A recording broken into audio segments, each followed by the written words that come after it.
record on this. Okay, so hello and welcome everybody. Today, another chakra chat on the Chakra Way, this time with Teri Leigh. Now, Teri and I have a lot in common. We both work and are very, very passionate about the chakras. But I wanted to just give you a little thing that I got off your website, Teri, which I think is brilliant. It is because I always start with people's titles. You know, what do you like to call yourself? What do you know? Teri has, I think, trumped all other titles. So these are her titles. Teri is wisdom weaver, a stress whisperer, happiness amplifier, perspective enhancer, hardship softener, negativity crusher, and monkey mind shusher. I absolutely love that because it encompasses so many beautiful things. But welcome, Teri. How are you? Thank you very much. Yesterday was my 50th birthday, so I am cloud nine. Yes, I bet you are. That's you don't look hungover, so that's good. It's a good sign. Start. Well, congratulations on that, and thank you very much for joining me. And it's lovely because Teri reached out to me because she felt that we had so much in common, and we have already had a private chat, which was lovely. And so, Teri, I want you to just tell everybody a little bit about your story, your background, and how you came to be the chakra wizard that you currently are. Oh, that's a good title. Maybe I should change to Chakra Wizard. Yeah, why not? I can't take credit for all of those titles. My husband is a wordsmith beyond words. He's very magical and he writes music and lyrics. So he came up with all those titles. So how I got started, when I was just a wee child, I was 9 years old, when my dad and mom started taking intuitive development and psychic awareness type classes. And my dad came home from one of those classes with a psychic medium who was teaching various things. And he sat us kids down. I was 9 or 10. And he said, "Did you know that people have this energy coming off them that's all different colors that change?" And I kind of flipped him off and I'm like, "Dad, yours is blue. Don't you see that?" And so that's when I discovered that what I see is not, quote, normal for everyone else to see. And he went on to explain that he thinks that everyone has the ability to see them, but we forget about it because we're not taught or encouraged or explained about what they are when we're children. So I had the blessing of a father and a mother who were curious about those things. I think they had their own sort of midlife crisis when they were in their 40s and I was 9 or 10. And they started becoming very deeply spiritually aware. And so for most of my childhood, my dad and I would play, "What color do you see on that person? And what do you think that means?" And the frustration I had in that conversation with him, even though it was a lot of fun, was I can't tell him fast enough what I see because the aura changes so quickly. It changes constantly with someone's thoughts and their words and their feelings and their emotions. So it was probably in high school that we started studying the chakras and the way I saw that. And then I realized, oh, those are those like light bulbs that the auras come from out of the body. And I could see those too. So as I studied those, it became more clear to me. It's easier to read and identify what the chakras mean and what state the chakras are in than it is to read the auras, because the auras are so transient and changing and transforming at all times. Mm. So, and then to fast forward a few more years, I graduated high school, went off to college, and sort of put that part of myself on a shelf, thinking, well, I have to be a grown-up now.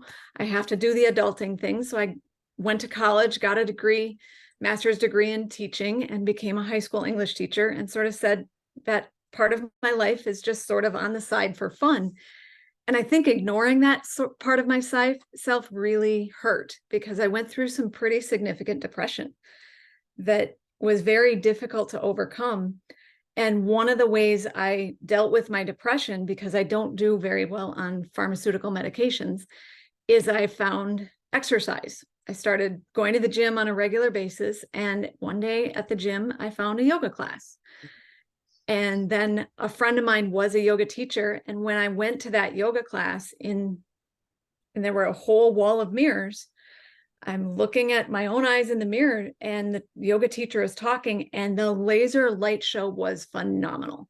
Like what I could see I was so distracted by what I was seeing in the auras and the chakras that I was getting yelled at by the teacher to pay attention. My eyes and my mouth were everywhere. I was like, oh, because I could see that the words come out of the teacher's mouth and hit the students. And then they would transform their body positions. And when they change their positions, their auras and their chakras change significantly. And so for that, it was like that part of me that I had put on a shelf woke up and said, see, you've got to pay attention to this. It was a spiritual experience. It's extraordinary. I mean, I know as a teacher that, certain poses and so on, and breath work, you can change your energy, you can shift and rebalance your chakras. But to be able to actually see that, the visual, the colors, I just like, I have to confess, I'm jealous. I wish I could see that as well. It's very distracting most of the time. And I tell people now that what I see like you see what someone's wearing in their clothes. Most of the time, I don't pay attention.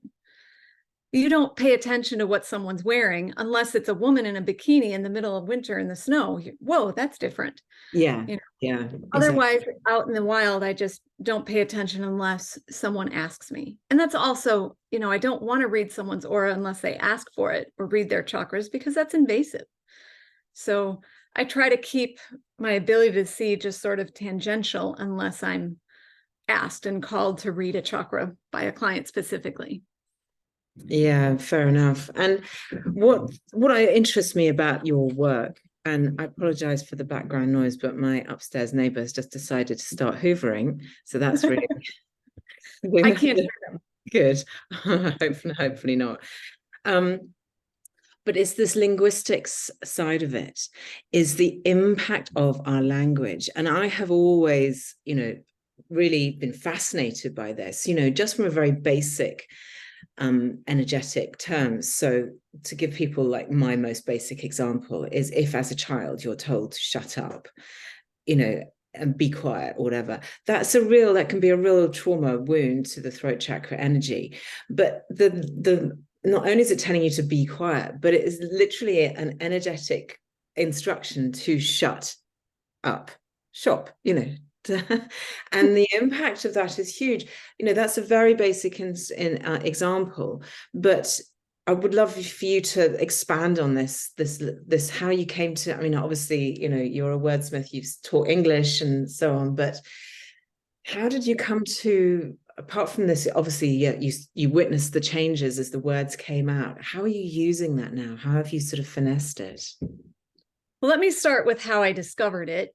As I was in that yoga class, I realized, well, I want to study this. And after years of college and teaching high school and teaching literature and language, and the reason I chose English was because I wanted to be able to speak more clearly about what I could see. And the only way to do that is to really study the poetics of words and language. Yeah. And so my first love was creative writing, and I wanted to be a writer as well. So that passion of writing and language and poetry blended with going to this yoga class and watching words come out of the teacher's mouth and change the students. So I decided very quickly, well, I guess I have to become a yoga teacher, because then I can use my classroom as a laboratory and I can test what words I use and how I use them and how they impact my students. Yeah. And then I became a yoga teacher's teacher. So I was training yoga teachers on how to use their voice to impact the students as they were teaching. And I used for 10, 15 years, I was traveling across America teaching yoga teachers in yoga studios and studying what sounds come out in what ways and how do they impact the body and how do they shift and change the chakras. Can you give me some examples? I'd love to hear some examples of this. Well, your shut up example is a great example. Let me give you a little bit more specificity about that. The phrase shut up. Shut is a visual. We think of the word shut and it's like slamming a door. But the sound of the word shut, it starts soft and then it's abrupt, T. So it's very harsh and it has that hitting energy. So when someone hears the word shut, it's almost like getting slapped. And then the word up also has a sharp ending, but it's a softer ending with the letter P. But those two U sounds, it gives you that feeling. Yeah. Yeah. So it's really about how the sounds of the letters and the sounds of the vowels impact our body, because that's vibrational waves. Mm.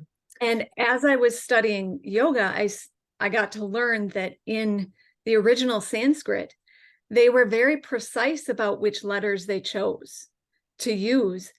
And the letters have intentional energies. So I'll just give you an example of 3 vowels. The U sound, long in Sanskrit, that's the long U. And in yoga, we use words like Uttanasana or Ustrasana. Uttanasana would be chair pose, and Ustrasana is or camel pose. That U sound is very grounding. It gives your body the sensation of rooting down, and it's root, U. So that ooh sound makes your body think you are rooting down and anchoring and getting steady. So that's a very root chakra sound. So if you want to have a root chakra impact on students or on people, use the ooh sound. Ah, the A-H sound, the anahata of the heart chakra, that ah sound is very opening, and it actually opens up your whole throat right into your heart. And it's meant to open your heart and your lungs and your arms. So when we use words like asana, which is the pose of yoga, it's intended to open us up.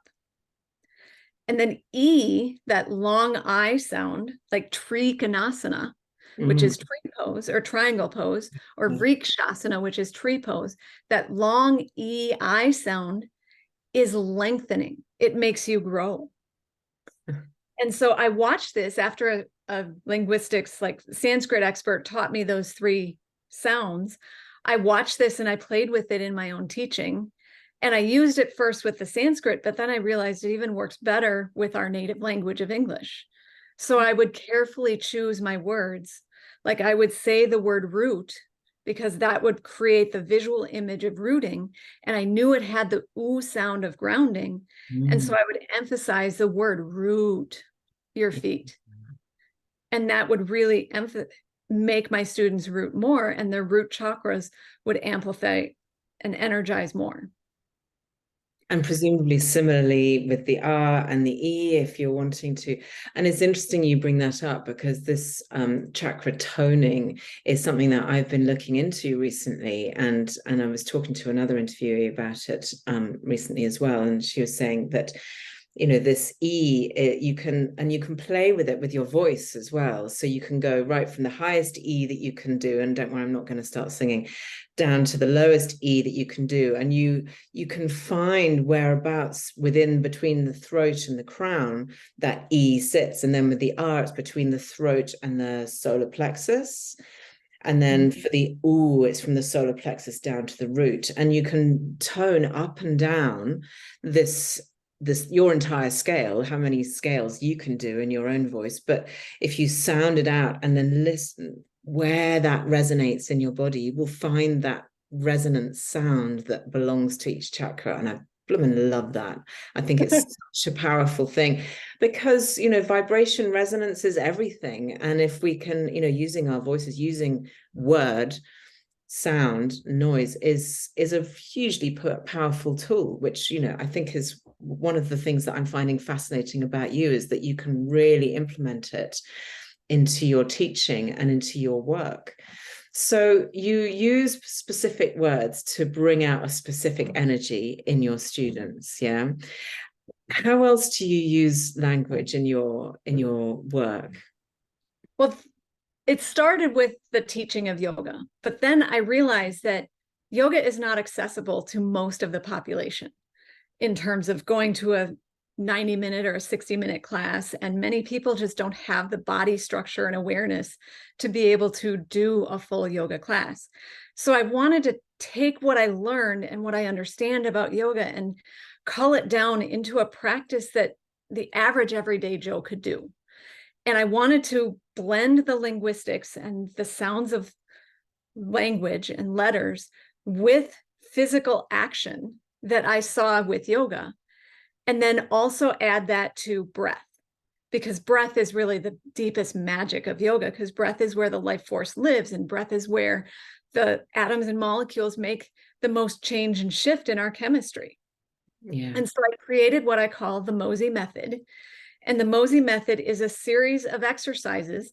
I have 7 base Mozi exercises, 1 for each chakra. And then when clients come to me with specific issues, I can personalize a Mozi Method exercise for their issue. And what the Mozi Method exercise is it's a simple 10-second to 30-second body action. Usually it's just a shift in posture or a movement that they can do very easily. Linking that to a very specific affirmation where the letters and the words are carefully crafted and curated to that intention, and then link that to a very specific breathwork practice. And so they can do all 3 of that: breath, and mindful intention, affirmation, and that action in less than 30 seconds. And if you do that several times a day, it has a massive impact on your system. Okay, it's not like smacking you with something and then you have to integrate it into your life. You are integrating it into your life already. Okay. Well, are you able to give me an example of one, just so that we can kind of have an idea? So one that I curated specifically I'll give you 2. One I curated specifically for a client, and one for a specific chakra, one of the base exercises for the chakras. So the one I curated specifically for a client, she came to me and she said, I'm in my 50s. I've spent my entire life as a strong, independent woman. I raised 2 children by myself, and I built my career in the masculine corporate world to be CFO of 2 companies. And I've lived my life as a very masculine woman to do so. This is something that I come across a lot. This is such a common issue. This is really smart. Yeah, sorry to interrupt. And it's very common for women in the Gen X stage, because in order for us as women in our 50s to get ahead, we had to be very masculine in our energy to climb that corporate ladder. Absolutely. And she was saying to me, now as I'm going through menopause, I want to claim more femininity. I want to be more soft. I don't have to fight anymore because I got my career where I want it. I want to relax and be the Mother Earth feminine woman that I know is inside me, but I've trained myself to be so masculine. Yeah, so as we all have had to, the world is a very masculine. The patriarchy has made women become more female, more masculine in their energetic sense, more solar in their energetic sense. And I just wanted to put in a little drop in here and say, I don't blame the men for this. I think the patriarchy hurts men as much as it hurts women.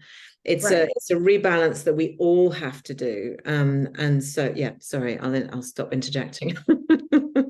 So she had said the affirmation herself, I am a strong, independent woman, which is a very, very common affirmation women use today. It's on all the dating shows. All the women want to be strong, independent women. Yeah. And the sounds of the phrase strong, independent are very masculine. Strength is a very masculine energy. Yeah. And independent has those short vowels and very sharp, potent D, P, D. Yeah. Yeah. It's got all of that sharpness in it. Not at all feminine. Yeah. Yeah. So I gave her a Mozi Method exercise where I taught her to move her body more fluidly, more sacral chakra fluid joint movement, more feminine flowing movement. And I said, while you do that movement, you say to yourself, I am a phenomenal woman. Or you could even read the poem that Maya Angelou wrote, I am a phenomenal woman, phenomenally, that's me. Yeah. Where you're repeating the phrase phenomenal woman instead of independent. Yes. Instead of strong independent, she's saying phenomenal. And the FMNL sounds of phenomenal are very feminine. And they're very flowing and they're much more soft. And so she did this exercise. She read the poem out loud. She did the flowing movement. She repeated in her mind, phenomenal woman, as she's breathing smoother, softer breath rather than hard masculine breath. She's breathing softer, flowing breath. Yeah. And within 2 weeks, She came back to me at her next session and she said, I did something that is so out of character for me, but it felt so natural and so right. I found myself in a department store and I bought a flowy dress. And I wore that flowy dress the next day at work, and I got more compliments and I got more respect from the men in my work than I've ever felt before. And I felt so feminine. Wow. So changing that 2 words into 2 different words, strong, independent, into phenomenal woman. And then adding the physical action of it with the breath and doing it 20 times a day. Yeah. Really made her evolve into that softness. I love that. I And so absolutely love that. another example, I said I'd give you 2. The second one would be, what is one for the chakra? So the heart chakra, we said, is opening, right? And the heart chakra is Anahata, is the name for the heart chakra. And it's about opening. So obviously the exercise we want to do is opening.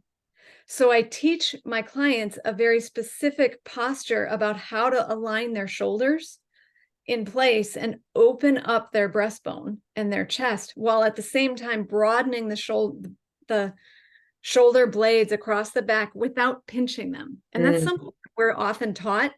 Roll your shoulder blades back, but you end up pinching them, and that's blocking the chakra in the back. Yes. So you want to open the chakra both in front and back. And the way I teach that is with goalpost and then dropping the elbows down to the ribs.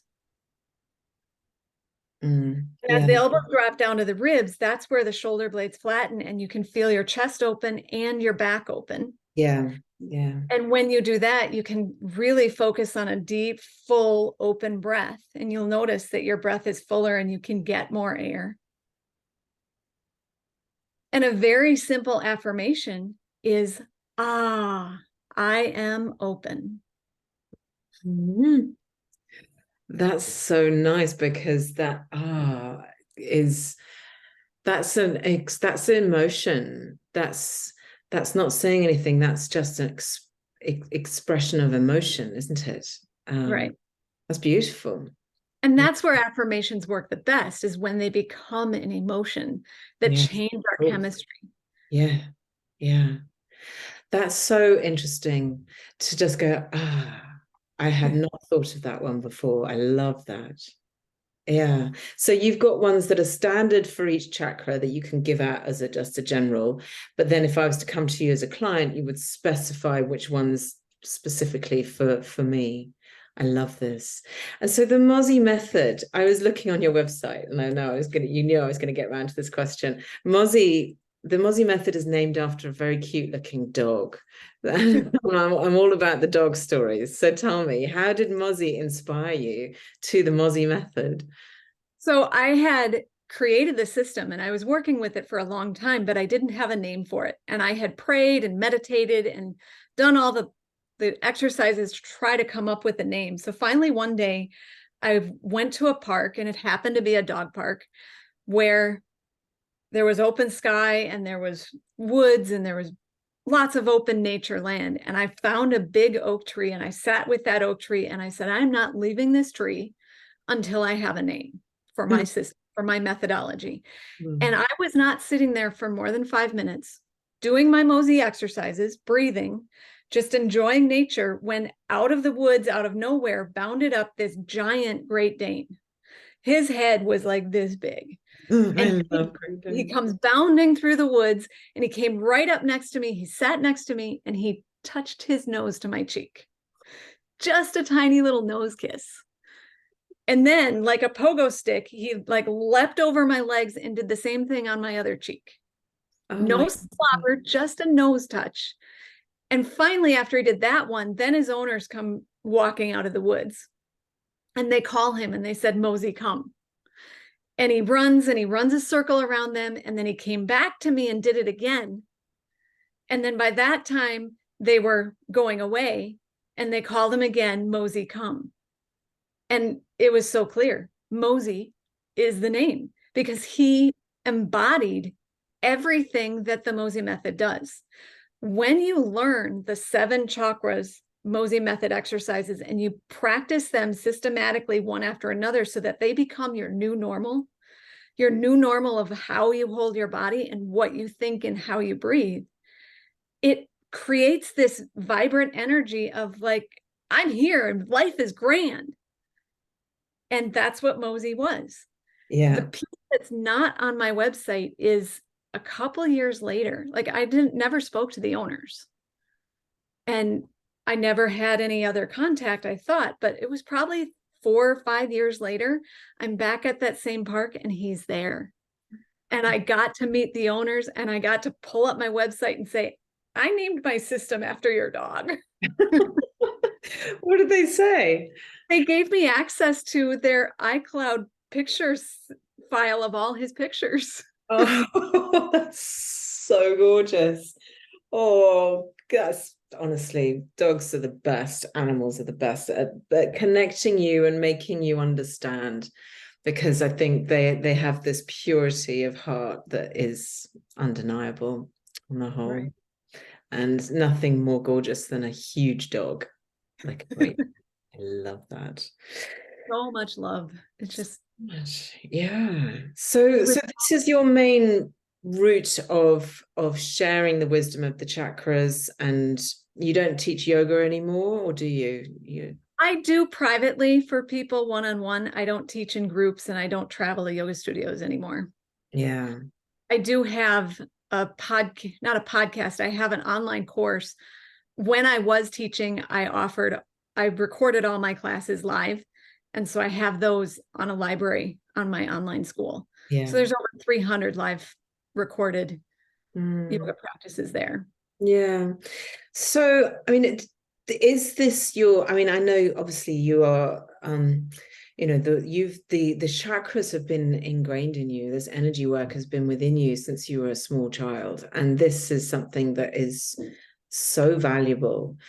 There's a big part of me that really wants to try to access kids so that they have this underlying knowledge before they start off on life. So it's just kind of like a basic, you know, like looking both ways when you cross the road. It's like, you know, that's what you got to do.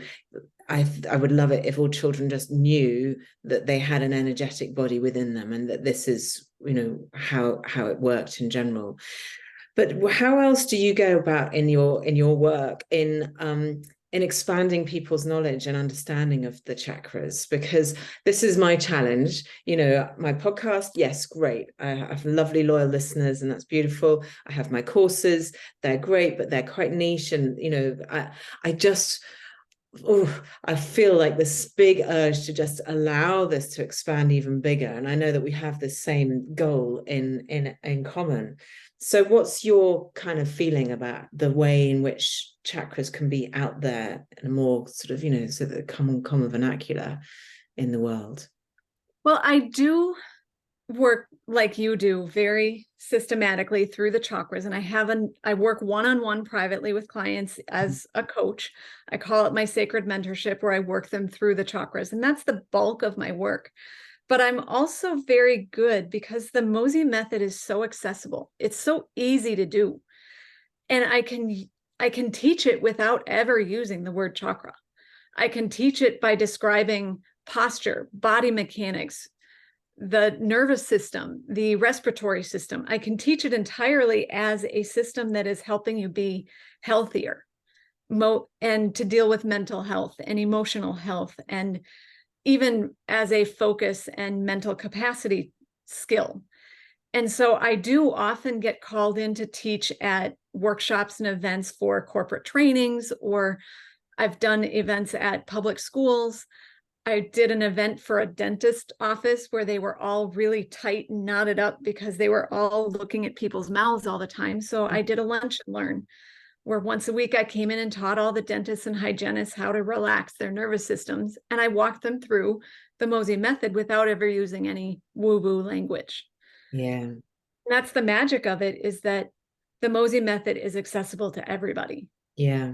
Yeah. And It's really sensible. I think there's a lot of people, I know several people who will subscribe to the same thing. They'll get to the same point, but they want to go through a slightly different route. They want to go through the physical, what chemical, hormonal, whatever it is system. They want to understand it on a cellular, physical level, rather than just going, which I think is much shorter route. Oh, that's obvious. Yes, we'll then that doesn't work for everybody. Yeah. And we need to be able to justify what we're saying. And I find the more I talk to people who are scientists, doctors, proper medicinal type, practitioners who've really studied and really have an understanding of physiology and psychology and anatomy and all of that, that helps back everything up. But what I get to is that they tell me all this stuff, and they've gone this very complicated, interesting, albeit route round, and came to exactly the same place. I'm there. But then so I think it's key that we do make it accessible, to a load of medical practitioners like dentists. It's really important that they can justify it. And I think that's probably the main point, isn't it, actually? It's this justification of it, rather than just going, oh God, his mate's going, oh God, you've gone all woo-woo and weird, and you'll be, trumping around a fire, waving incense any minute. And they can go, no, actually, and roll out a load of statistics and information. Because I think it's very interesting when you look at how men communicate as opposed to women. We're very much more, women on the whole, even though men's and women's brains are exactly the same, it's just the sort of the society of it, I suppose. But women tend to share how they feel, what they're thinking. Men like to trade facts. They like to trade information, and that's a good conversation for them. So we need to furnish the men who and the scientists, if you like, with the information. And I think you do that very well. Thank you. Thank you. I think that's part of just how my brain works, is if things get a little too woo and esoteric and metaphysical, I feel that lack of grounding. And so I need to have that practical, sensible, common sense side to balance it out. And it just works better for me. Yeah, no, you're right, because in terms of our energy system, if we're all up in our esoterics, all up in our ethereal, which is these top 2 or 3 chakras, and we've forgotten to ground, we're floating off on a sky, on a cloud, and it's maybe a nice place to be, but it's not the real world. It's not actually going to help us in practical terms, because we have to, whether we like it or not, live in the real world. We can't live up on a cloud, going, we have to pay the bills. Yeah, exactly. Paying the bills is very grounded root chakra. It is terrifyingly so. Yeah, absolutely. And so the other thing that I wanted to talk to you about was your sort of your journey in terms of like what you've been through, because I don't think that you're, on the whole, people don't get to this stage of being a teacher as you are without having had some adversity. And I don't want to go into it too heavily, but I feel like it gives people hope who are going through stuff to hear about, the people's journeys, and the story is always really interesting. So I'd love to hear a bit about yours. I'd love to share. I hinted a little bit about how when I went through college, I put that part of myself on a shelf. And by putting that esoteric magic work on a shelf, and ignoring myself, I sunk into a pretty heavy depression. Yeah. And I think that, coupled with my body reacting to a high dose of lots of antibiotics as a kid, it just shook me up, and that forced me into the yoga practice. So it was this problem I had of wanting to commit suicide and not loving myself and ignoring a huge aspect of who I am, forced me to find solutions that actually opened up this avenue of, this is your career as a yoga teacher, as a chakra master, as a linguistics professor in many ways, and a Mozi Method curator. Then I spent many years from that point, probably spent about 10 years studying the practice and developing the Mozi Method and working with it with my yoga students. And then what happened was my husband at the time, my first husband, he decided, it was a very sad story, and that's a whole nother podcast. He decided he wanted to be a monk and meditate 18 hours a day without consulting with me. And he just went into a shell and hid. And when I tried to pull him out and say, wait, there's a marriage here, there's a life here, he was a epitome of going way up into the crown chakra and not having any grounding left. And when I tried to pull him out and I asked him to go to counseling and to work with me, he hit me. And so he threw me over a chair and said some vulgar words at me over and over again. It was a very, very dramatic assault. And this was shortly after we had gone through, it was a few years after we had gone through a very intense shamanic training together. And I think the shamanic training just pulled him too far into the upper chakras. And so from that day on, it was a earthquake in my life, because I was then left homeless. He had the money to keep the home. I was left homeless and with no husband and with no health insurance. And so I just packed my dog and my car and I went on the road. And I kept teaching yoga students and yoga teachers as like I already had. But instead of going away once a month, I just booked job after job after job. And I traveled for 6 years without a home. Wow. I had places I could go as home. Yeah. That was when I really had to I had to use the Mozi method for myself. Yeah. Make sure, like, this works. Yes. As I was going through a major metamorphosis of my own system. And my root chakra was totally upended. I didn't have the home anymore. And I had to figure out how to make myself home everywhere I went. Yeah. And use the Mozi method. And so my affirmation then is, home is where I am. Not where my heart lives, not where someone else lives, not where the house is, but I live. People would ask, where do you live? And I said, I live in my body. And that with the Mozi method that I was doing, the 7 chakras of the Mozi method, every time I said, I live in my body, it worked. And eventually then I did end up getting a new home and settling down with a new man, an amazing husband who calls me a monkey mind shusher. And now I have a house and I am living the life that I'm just like Mozi. I'm bounding through the woods saying, let me show you what I know about life. Yeah, that's extraordinary. It's such every person you pass on the street has a fascinating story, but to be able to hear people's is a real privilege. Thank you for sharing that with me. That was a big story. That's a massive transformation that you went through, very traumatic as well. But now you're settled, you've got yourself, clients. I mean, I'm looking at your website, you've got tons of really lovely testimonials and all the rest of it. But I also noticed that you have, books. You have books. You've written books. Tell me about these books, because they look cool. I have 7 books on Amazon. I've self-published every one of them. One of them is the story of my living homeless. The first chapter is the day that my husband hit me. And then it takes you through the adventure of finding myself. So that's my memoir. It's called The Gift Inside the Wound. Another one, probably my most popular book, is The Goldilocks Principle, which is a practical guide to the chakras. And that walks you through the specific, what are the chakras, how do they work, and how do they work within the nervous system. And that text is used very commonly in yoga teacher trainings now to teach yoga teachers how to teach the chakras. And then the other one that's probably the easiest to access is the Mozi Method. It's just a very short 80-page book that teaches you in writing the 7 main chakra Mozi Method exercises.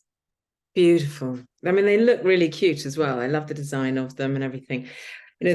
I'm always, despite the fact that I teach chakras, that this is my world and my business, I still adore reading books that distill the chakras down into this very easy, sort of bite-sized and easy to digest and to take away, literally to kind of put in the back of your pocket and take with you kind of energy that it has. And I find that there's something, I always get something from those books, even if they're just like little, just like, oh yeah, I like that. Or there's just like a little new perspective or a little enhancement or a new word. And given that you are such a master of linguistics, I'm going to be fascinated to see the language that you use in these books as well. Yeah. Thank you. Yeah. And really... as a fun thing over COVID, I wrote a novel. So that was a whole different adventure. And so that one's out there. It's called The Shadows Shine. And it's about a 12-year-old girl who loses her best friend and how she faces grief. And she sees grief actually as a personified character and how she engages with him in her adventure. That's interesting. I mean, that's a whole nother big topic that I am always interested in, is grief, because I think we spend a lot of time, certainly in the West, we're not great at it. I know I've said this before, we're not great at grief. We don't have many processes. We don't have a structure around it. We just quietly back away from the person who's grieving. And grief is not just about losing a loved one, a person, a family member, a friend, a partner. It's about losing a pet. It's about losing, grieving a friendship. Maybe a good friend has moved away, or the relationship has broken down, or you can grieve the lack of, the loss of your youth. You can grieve the fact that, you used to have, a nice flat stomach and now you don't, or, there's any number of things that we can find to grieve about. Even just a lost piece of sentimental something, it's just a piece of stuff, but it held something for us. So we don't address that. And I think our generation, again, sort of Gen Xers, when we were children, if we experienced any trauma or any loss, then there was no processing it. There was zero. Move on. Yeah, it's just, so we don't talk about that anymore. Grandma's fine, and we move on with our lives. And I think that has created a huge amount of wounding and trauma, and unprocessed stuff that our generation and older holds, because we just don't talk about it. We don't talk about it. Not appropriate subject matter to discuss. And it doesn't matter where you come from, I think the UK, I will exclude Ireland, because Ireland have a fantastic mourning process. They all just go and sit around in the house for a week, getting drunk and eating stew and having a party. And there's so many other cultures that do grieve that sort of basic primary, what we think of as grief, better than us. And so if your book addresses how a 12-year-old grieves, that for a lot of us, we have to go back to that inner child and do the grieving for them, like hold their hand through that grieving process. So that sounds to me like a pretty important book, actually, Teri. Thank you. And you did mention how important it is to teach our children about the energies. And really, that's what the book is it's a young adult novel to teach children about grief and how she processes grief on her own way, because no one is showing her how. Beautiful. Yeah. Oh, we definitely need more. We need more of that in our life, for sure. So one thing, but before we go, I want to just touch on, because you've mentioned it a couple of times, this monkey mind shusher that you are. How do you shush the monkey mind? Because we all have it. Like my example, the other day, I was on the beach. It was the most beautiful evening. It was sparkling sand. The sun was setting. It was warm. The sea was warm. I was, the sand was soft. I was just like on my own, just wandering along going, this is heaven. And I had to resist with everything in my body to go get out my phone, take a photograph, call someone, share it, as if like it didn't exist. Like my monkey mind was like, this doesn't exist unless you do something with it. But it was, honestly, I really, really noticed that. I was like, can we just be in the moment, please? I'm just being yeah. So what are your monkey mind shushing tips? Because we all need some of those.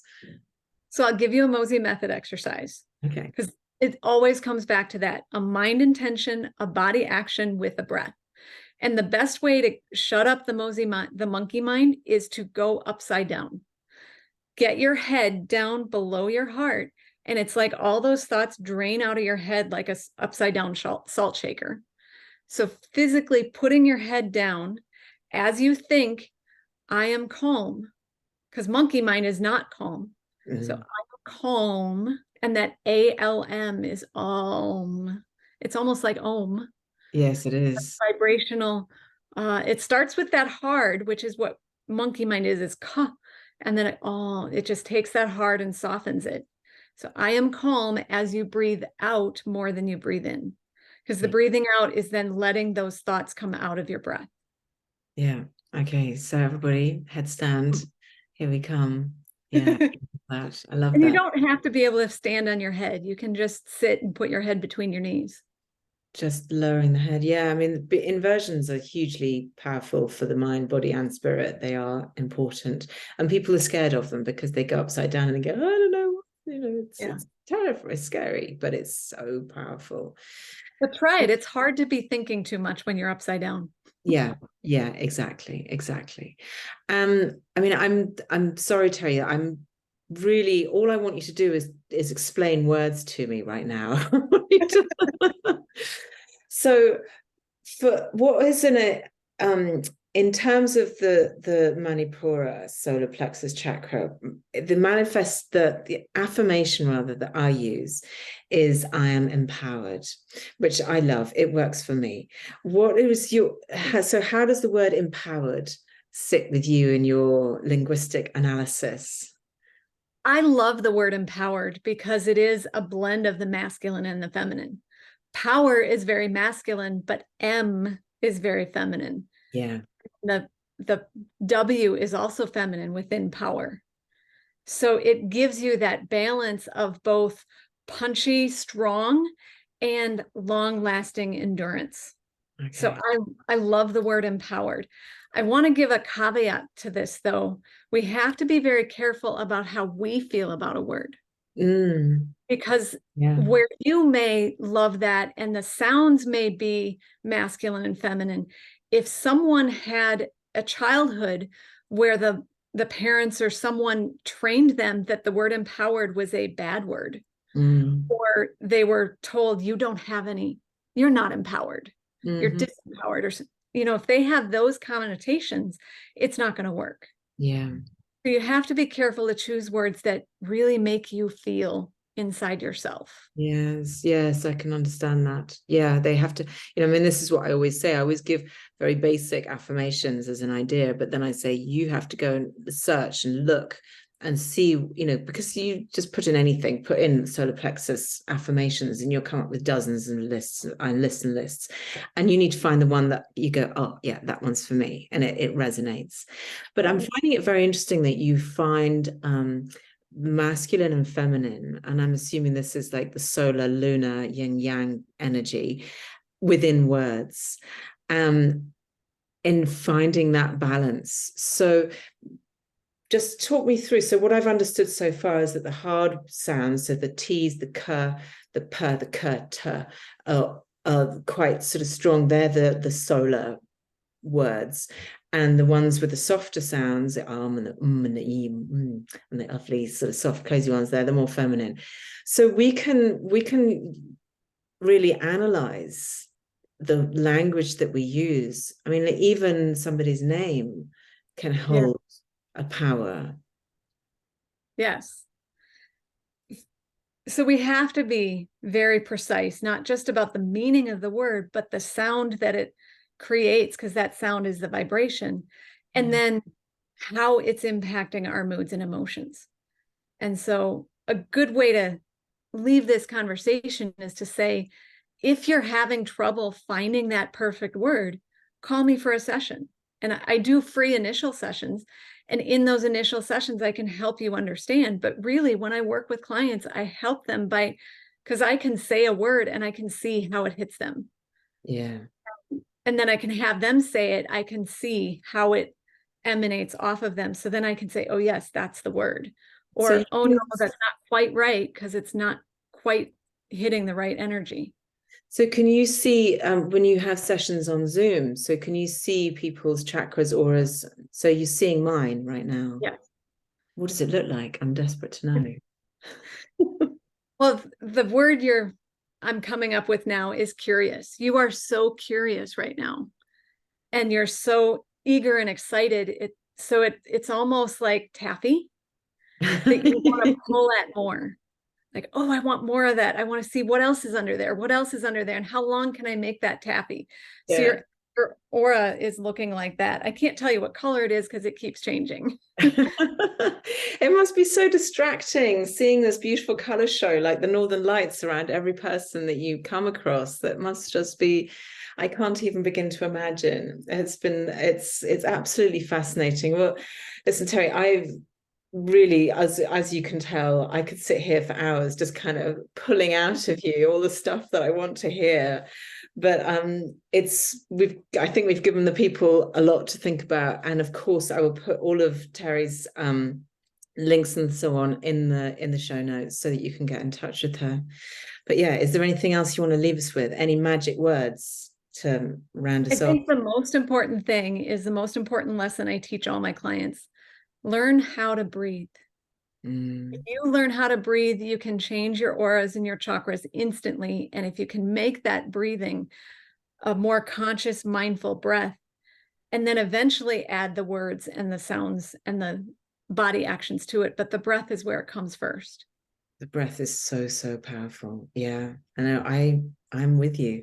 And whilst we're promoting stuff, I've actually got on my website a free resource it was a workshop that I did called The Power of Your Breath, which is about an hour long. It's 20 minutes on the sort of the understanding why the breath is so powerful, and then 40 minutes of breath work. I agree with you. Breath work is the only thing, I mean, that's why the work that we do with asanas in yoga is really just so that we can open up the body to receive the breath, and that is our energy flow, controlling our life force. Yeah. If we learned anything from COVID and the death of George Floyd, it's that we need to breathe. Yes. Breath is the exchange of life force energy and the oneness we share with everybody. So bring the community together by breathing. Beautiful. What a perfect way to end. Thank you so much, Teri.